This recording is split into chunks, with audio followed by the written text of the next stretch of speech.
Всем доброе утро, ребята! Ну что, я продолжаю влоги правильного питания. И в прошлом видео, как вы видели, я болела. Естественно, сейчас мы перемещаемся с вами во времени. Уже прошло примерно неделя прошла, как я переболела. Естественно, какие-то отголоски болезни остались, но к черту болезнь, нужно жить нормальной жизнью. Мне до сих пор вот нос закладывает, и вообще мне всегда после болезни отходняк такой очень сложный в плане забитого носа, я постоянно этими каплями для носа пользуюсь, в общем, наркоманию немножко по этой теме. В общем, что я сделаю? Сейчас я пойду делать, наверное, сырники. Мне кажется, давненько я не делала сырнички, что-то захотелось творожка на завтрак. По плану сегодня пойти на тренировку. Так что обязательно пойду, наверное, позанимаюсь. Лайтовый вариант, конечно, у меня будет тренировки. Больше, конечно, если это кардио будет, то с низкой скоростью, с большим отдыхом, потому что все-таки после болезни нужно заниматься, но нужно заниматься так, чтобы это не было во вред потом еще, и чтобы потом еще опять не заболела. Так что посмотрим, что я там буду делать, но главное себя не жалеть и чувствовать, как я себя чувствую. Как-то так.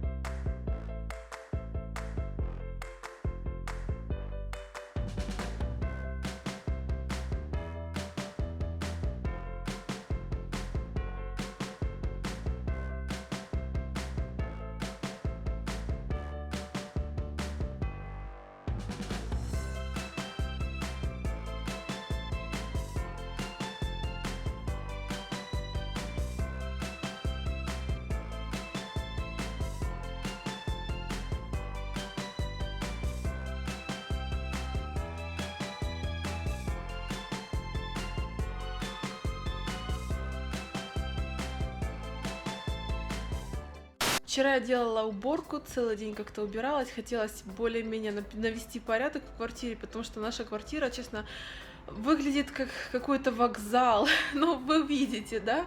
Вы видите, что у нас сейчас на первом месте, естественно, подготовка там к переездам и так далее. Опять же, не сильно хочется мне пока разговаривать на эту тему, что-то вам рассказывать.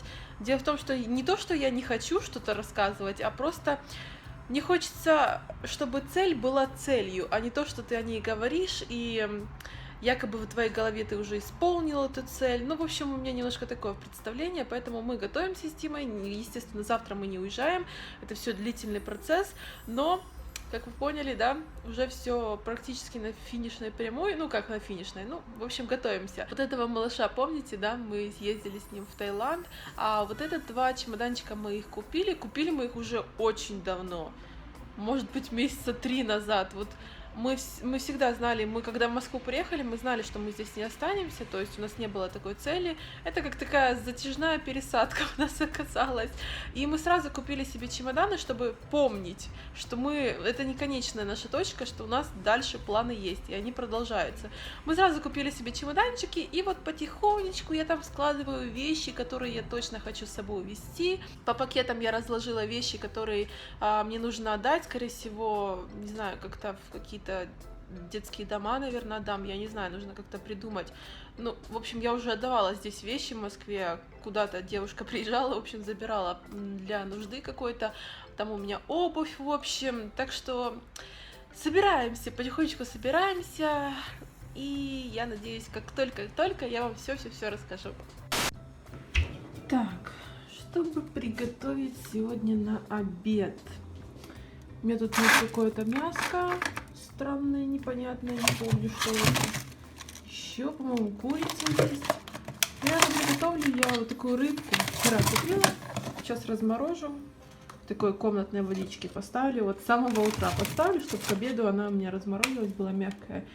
И, наверное, еще на пару сделаю. В общем, наверное, сделаю на пару рыбу вместе с брокколи. Только что пришли с Димой с ярмарки, у нас возле метро там ярмарка, и часто там какие-то свежие продукты, и как вы видите, я уже тут накупила кучу всего интересного.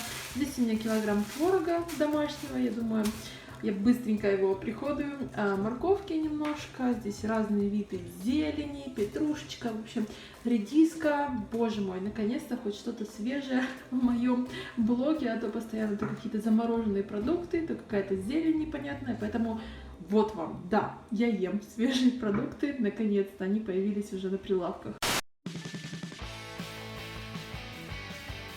Я тебе это все не ужу тебя, правильно? Да, давай. В общем, мы сейчас с Димой решили перекусить немножко. Я сделаю котлетки, а Дима у нас там по салатам будет сейчас что-то придумывать. Я вообще не разбираюсь в траве. Это кинза, это базилик. О боже. Таня такое не кушает, поэтому я ей делаю из У обычных. него такой запах сильный, я не могу прям. У меня будет все очень просто. Так, это мне, это тебе. Боже, это как кролику какому-то. В общем, сейчас все будет более-менее нормально. А у меня тут получился котлетный борщ. Это Дима придумал такое название. Я называю его Фрэнком. Хорошо. Блюдо называется Фрэнк.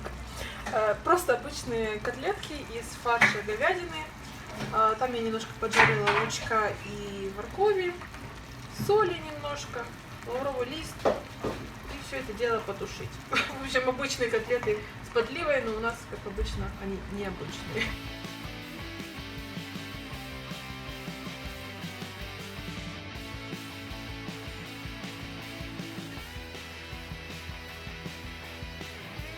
Сойдет. Мой салат, Димин салат. Мой салат, мужицкий салат. Это что за салат? И нормальный, и так Ты что, себе. не можешь понять? Ты что, тебе я сделал нормальный. Кошмар! Это вот так готовит Дима. Это вот атмосфера. В смысле атмосфера? Я тебе нормально приготовил. Поросенок. Ну, сметанки. Вполне нормально.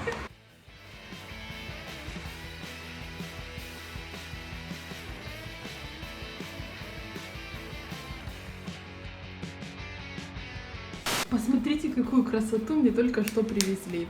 Это тортик, который можно есть при правильном питании. В общем, я уже в восторге. Конечно, я уже позавтракала, но я думаю, маленький кусочек ухвачу. Дима уже там стоит за дверью, ждет, пока я сниму это видео, и наконец-то сможет его кушать. Так что, да, кстати, если кому интересно, это с Москвы ребята делают. Я очень много наслышала о их кондитерской. В общем, давайте распакуем, посмотрим, какая красота там. О, боже мой! Мне кажется, это какое-то произведение искусства. Ничего себе! Я давненько не видела таких свежих крупных ягодок. Я взяла у них, получается, шоколадные. Там разные виды, вкусы, украшения разное было. И, боже, у меня слюнки текут. Самое интересное, что там, получается, мука льняная. В общем, все по стандартам ПП. А там, по-моему, если не ошибаюсь, основа торта творожная. И, естественно, свежие ягоды. По-моему, там что-то около 100 с чем-то калорий на 100 грамм тортика. Мне кажется, это просто идеально.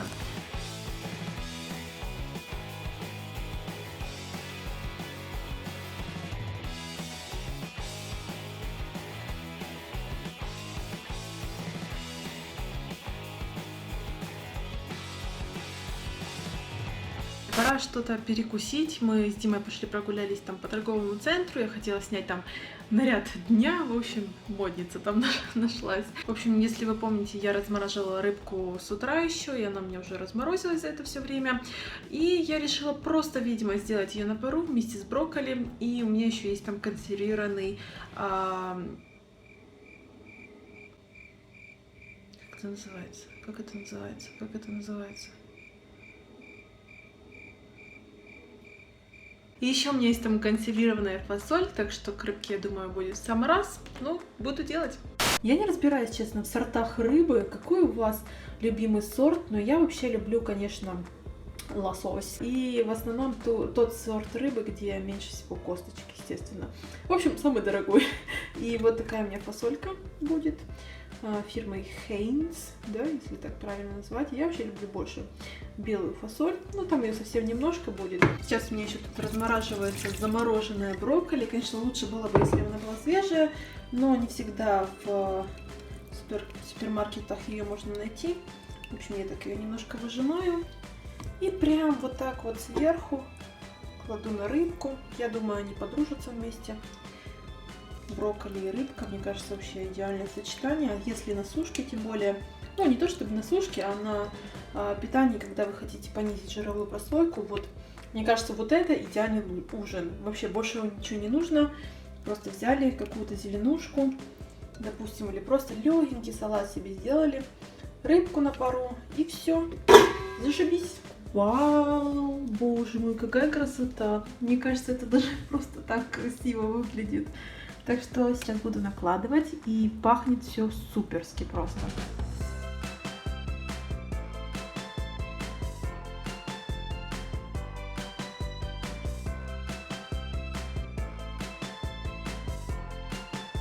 У нас уже вечер, и я тут заварганила себе творожок, который купила на ярмарке. Кстати, я обожаю просто домашний творог, он гораздо вкуснее, он сочный. Даже вот я совсем чуть-чуть сметаны добавила, может быть, чайную ложку, и он уже сочный. Обычно вот этот супермаркета творог, его нужно прям реально увлажнять, так чтобы он был хотя бы нормальный, неприторный такой. И в него я добавлю стевию, вот такую у меня в порошке. Я вам как-то не рассказывала про стевию именно на канале. У меня был пост в Инстаграме, но хочется немножко тут затронуть тему стевии, то есть сахарозаменителя. Я иногда пользуюсь сахаром, как вы это заметили, да, в моих видео, но в основном я добавляю его в блюдо или, ну, в чай вряд ли, именно в блюдо на завтрак, то есть там в кашу, в сырники, допустим, могу добавить сахар, вот такой вот обычный наш человеческий сахар, да, а лучше какое-то время перейти на сахарозаменители, но натуральные, на основе стевии, вот, может быть, она у вас в виде травички, которую вы купите в аптеке, допустим, может быть в виде вот таких вот таблеточек, то есть обычные таблетки, да, которые тоже можно купить в каком-то супермаркете, но лучший вариант это вот такой вот порошок, это даже не порошок, а очень-очень такая мелкая пыльца, ее реально там дунешь, она улетит, то есть она очень-очень мелкая, и такой вид стевии, его нужно совсем-совсем чуть-чуть, там может быть на краюшке ножика, и уже будет как по соотношению, допустим, как со столовой ложкой сахара. Это я примерно говорю, конечно, но есть специальные таблицы в интернете. Если что, хотите, я оставлю вам ссылочку в описании. Соотношение вида стевии с обычной сладостью сахара, да, если можно так сказать. То есть, к примеру, вот в мой творог вечером я добавила на кончике ножа эту стевию, и мне уже очень сладко, то есть мне не нужно бахать там целую столовую ложку этого сахара, бессмысленного мне для вечера. То есть стевию я употребляю вот после обеда, в разную выпечку добавляю, в творог особенно, то есть если у меня какие-то десерты, я уже, конечно же, добавляю такую вот стевию. И вот, кстати, тортик, который вам сегодня показывала, он тоже подслащен с помощью вот этой вот стевии. Так что очень будет интересно услышать ваше мнение по поводу стевии. Пользуетесь ли вы ей? У меня это фирма Meal to Go. Я вообще с этими ребятами очень хорошо подружилась. Реально очень хорошая компания. Вот от души, как говорится, я вам плохого не посоветую. Так что, если что, оставлю ссылочку в описании на этот сахарозаменитель, реально очень хороший. И что, ребятки, буду с вами, наверное, прощаться. Завтра будет уже последний день влога в правильном питании. Я, наверное, сниму вам его из своей путевки, командировки в Самару. Я буду ехать в Самару и расскажу вам, почему, зачем, что я там буду делать. Я думаю, вам будет интересно. Немножечко внедримся в мою жизнь, чем я занимаюсь на данный момент. Так что на этом все, ребятки. Буду с вами прощаться. Всем удачи. Пока-пока.